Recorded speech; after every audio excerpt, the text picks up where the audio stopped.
Hello everyone, this is Pranav, and as you are well aware that I have been collaborating with doctors all around the areas of NCR, and I always bring fruitful insights for you. Today joining with me is Dr. Charu, and ma'am, it Hello. will be my pleasure that if you can give a short introduction to our audiences. Hello everyone, I'm Dr. Charu Tyagi. I am an eye specialist. I'm a comprehensive eye specialist. That means I deal with all kind of eye problems. I've been in this profession as an eye specialist for around 20 years now. So a lot of experience, and I'm passionate about this field because it can help so many. And I want to share a lot of inputs so that people can take care of their eyes at right time. So once the time is gone, we all regret it. So, ma'am, basically, as you said that you are in the field for 20 years, that's a very huge time and a huge experience that you have. So, I have so many questions in my brain, but I'll start with a very basic one because most of the peoples are not aware about what actually is cataract. Structure in our eye known as the lens of your eye.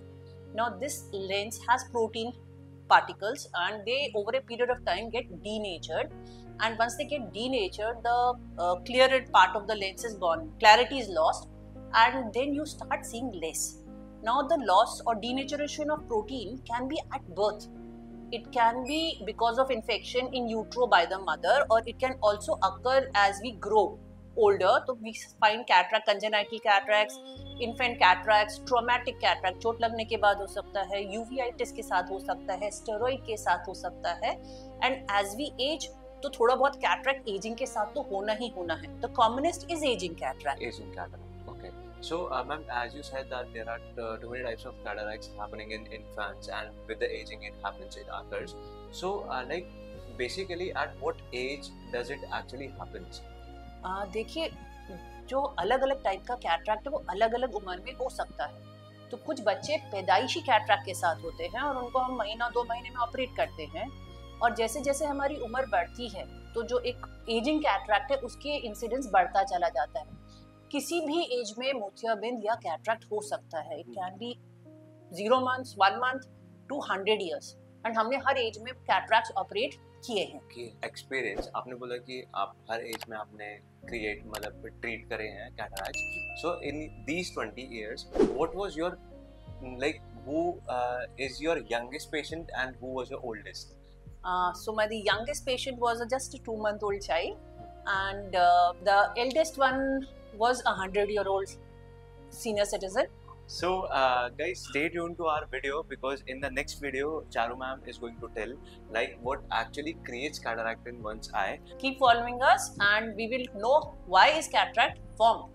So ma'am, जैसे हम लोग last video में discuss कर रहे थे that what are the ages in which cataract can happen और मतलब कैसे इसको ट्रीटेबल है. ट्रीटेबल की बात अगर मैं करूँ तो मेरे को सबसे पहले ये जानना है मैम कि what are the common factors जो cataract प्रोड्यूस कर सकते हैं किसी के आई में. ये बहुत ही अच्छा क्वेश्चन है प्रणव, क्योंकि कैटरैक्ट जो है एक नॉर्मल एजिंग चेंज है, लेकिन इसको डिले किया जा सकता है, इसको प्रिवेंट किया जा सकता है. इनके लिए कुछ चीज़ें लोगों को ध्यान में रखनी ज़रूरी है. जैसे आप धूप वगैरह में जाते हैं तो अपनी आंखों को यूवी प्रोटेक्शन दीजिए, सनग्लासेस पहनिए या बड़ी हैट्स पहनिए. सेकंड है कि कोई भी दवाई उठा के काउंटर से अपनी आंखों में मत डालिए. बहुत सारी स्टेरॉइड ड्रॉप्स होती हैं, इनको डालने से कैटरैक्ट काफ़ी जल्दी आता है. आपकी बॉडी को हेल्दी रखिए. दैट मीन्स कि एक healthy weight, healthy activity, full of activity रहिए. हरी साग सब्जियां हैं, पीले फल हैं, lutein, zeaxanthin, astaxanthin, antioxidant rich diet रखिए. एक हेल्दी डाइट से आपका कैटरैक्ट और आपकी बॉडी दोनों ही एजिंग में स्लो हो जाएंगी और आपके लिए ज़्यादा बेटर रहेगा. कुछ चीज़ें हैं जैसे कुछ एक्टिविटीज़ है जहाँ पर आँख में चोट लग सकती है, तो उन चीज़ों में अपनी आंखों को प्रोटेक्ट करके रखिए. कोई भी स्पोर्ट्स है प्रोटेक्टिव गियर के साथ रहिए. हैमरिंग है, वेल्डिंग है, ऐसी हर चीज़ में अपनी आंख को प्रोटेक्ट करिए जिससे आंख को चोट ना लगे, ट्रॉमेटिक कैटरैक्ट ना आए. कुछ बीमारियां होती हैं जैसे यूवीआइटिस है, आंख की सूजन, और इनमें कैटरैक्ट जल्दी आता है, तो इनका ट्रीटमेंट खुद से मत करें. आप अपने डॉक्टर को दिखाएं तो वो आपको ठीक दवाइयाँ देगा, ठीक से मॉनिटर करेगा. This will also help. तो एक रेगुलर आई चेकअप रखें. आपके आई स्पेशलिस्ट आपको बहुत सारी चीजें बताएंगे जिससे कि आप अपने आप को और हेल्दी रख सकते हैं. एंड मैम बेसिकली ये तो we are covering this cataract in some segments. तो आपके हिसाब से ऑडियंसेस को हमें नेक्स्ट किस बारे में एजुकेट करना चाहिए? देखिए, हमारे को अपने ऑडियंस को मोस्ट इम्पोर्टेंटली अब बताना चाहिए प्रिवेंटिव में, ठीक है ना, कि how to prevent a cataract. अगर आपको करना है तो सबसे पहले स्मोकिंग स्टॉप कर दीजिए, अल्कोहल स्टॉप करिए, क्योंकि इनसे कैटरैक्ट जल्दी आएगा। सेकंड है, आपको अपनी जो बीपी शुगर है इसको वेल कंट्रोल रखना है। बीपी शुगर या शरीर की बीमारियों से कैटरैक्ट जल्दी बढ़ता है। थर्ड है कि आपको अपना हेल्थ मेंटेन करनी है, दैट मीन्स कि आपको अपना हेल्थ, हाइट, लिवर फंक्शंस, क्योंकि अगर अनहेल्दी बॉडी है तो अनहेल्दी आई है, और अगर अनहेल्दी आई है तो जल्दी कैटरैक्ट है। लाइफस्टाइल चेंजेस में आप अपने ग्लासेस को फोटोक्रोमेटिक या यूवी प्रोटेक्शन कर सकते हैं, छाता ले सकते हैं जब एक्सट्रीम हीट्स हैं। तो ये है, एक रेगुलर आई चेकअप कर सकते हैं। और आपके डाइट में जैसे ग्रीन टी है, ग्लूटेन है, जियाज़ैंथिन है, हरी पत्तेदार सब्जियां हैं, सीड्स हैं, जैसे आपके ड्राई फ्रूट्स है, बादाम है, काजू है, सीड्स है, इनको अपने डाइट में बढ़ाइए। तो ये सारे इनमें काफ़ी एंटीऑक्सीडेंट रिलीज करते हैं जो आपकी आइज़ को और आपके कैटरैक्ट को प्रिवेंट करते हैं, आइज़ को हेल्दी रखते हैं। तो एक रेगुलर आई चेकअप रखिए, specially after the age of 40, तो वो आपके लिए बहुत इंपॉर्टेंट रहेगा। और कभी भी कोई भी प्रॉब्लम आती है, कोई चोट लगती है, कोई इन्फेक्शन आता है, तो सेल्फ ट्रीटमेंट की जगह एक डॉक्टर का ओपिनियन लेना मच बेटर रहेगा।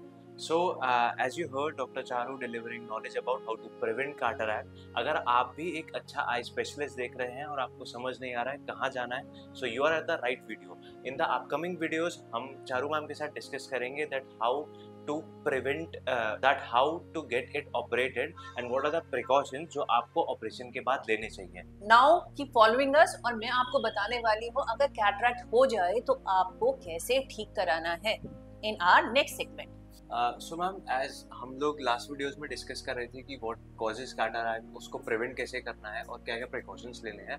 सो ma'am, at the end stage when a patient is preparing themselves for a treatment like operating the cataract, but they are preparing themselves, so how what are the precautions that they should take before getting it operated and how does this help them to get a clear vision again? देखिए, अगर आपकी आंख में cataract या मोतियाबिंद आ गया है, आपको धुंधला दिखता है, आपकी एक्टिविटीज इफेक्ट होना शुरू हो जाती हैं, नाइट ड्राइविंग इफेक्ट होना शुरू हो जाती है, और आपका हर काम में थोड़ा सा कंफर्ट लेवल कम हो जाता है, कलर्स साफ नहीं दिखते हैं, और चश्मे भी अब उतना काम नहीं कर रहा है, तो इसका मतलब है कि अब समय है कि आपका आई स्पेशलिस्ट आपको देखे और आपको ऑपरेशन के लिए तैयार करे। जब भी हम किसी भी ऑपरेशन के लिए जाते हैं तो हम दो चीज़ें देखते हैं, एक आंखों में कोई इन्फेक्शन, ड्राइनेस ना हो, हेल्दी हो आंखें, दूसरा शरीर में कोई भी कंडीशन अनकंट्रोल्ड ना हो, जैसे शुगर अनकंट्रोल्ड है या इन्फेक्शन अनकंट्रोल्ड है, ये ना हो। तो ज़्यादातर डॉक्टर्स आपको डालने के लिए लुब्रिकेटिंग ड्रॉप्स, एंटीबायोटिक्स देंगे जिससे कि आपकी आंखें साफ हो जाएं। आप गर्म पानी की आंखों की सिकाई और मसाज कर सकते हैं जिससे ड्राइनेस वेल कंट्रोल रहे, क्योंकि ऑपरेशन के बाद आप ये सिकाई नहीं कर सकते। और आपके सारे blood parameters, basic blood parameters check होते हैं, यूरिन चेक होता है देखने के लिए कि शरीर में कोई इन्फेक्शन तो नहीं है, चेस्ट एक्सरे, ईसीजी ज़्यादातर डॉक्टर्स चेक कराते हैं। और अगर कोई भी प्रॉब्लम है तो हम अपने कोलीग्स फिजिशियन से उनको कंट्रोल करवाते हैं, और वंस आप वेल कंट्रोल्ड हैं तो you can be safely taken up for cataract surgery.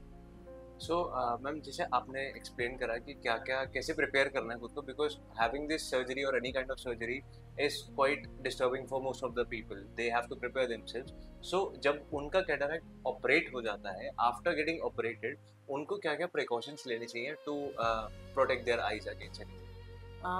देखिए, जब आपका कैटरैक्ट सर्जरी प्लान है, आपके डॉक्टर साहब आपको बताएंगे कौन सा सर्जरी कर रहे हैं, कौन सा लेंस डाल रहे हैं, और इसमें आपको बिल्कुल भी घबराने की ज़रूरत नहीं है। ये बहुत ही पेनलेस सर्जरी है, एक छोटी सी सर्जरी है, और इससे आपकी ज़िंदगी में बहुत बड़ा डिफरेंस आता है। दुनिया में सबसे ज़्यादा बार और सबसे ज़्यादा सक्सेसफुल जो सर्जरी है वो कैटरैक्ट सर्जरी ही है, तो इस पर आप चिंता मत करें।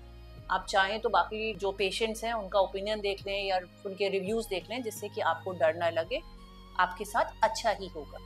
एक बार आपका ऑपरेशन हो गया है तो हर डॉक्टर अपने हिसाब से अपने मरीज़ को बताता है कि आपको आंखों का ध्यान रखना है, आंखों को रगड़ना नहीं है, आंखों में गंदे हाथ नहीं लगाने हैं, आंखों पे लगाने के लिए रात को एक प्रोटेक्टिव शील्ड देता है जिससे कि रात में सोते समय आपका हाथ आंख पे ना लगे।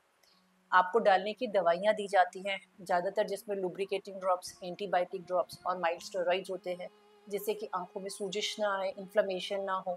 जैसे डॉक्टर ने बताया है आप वैसे डालिए।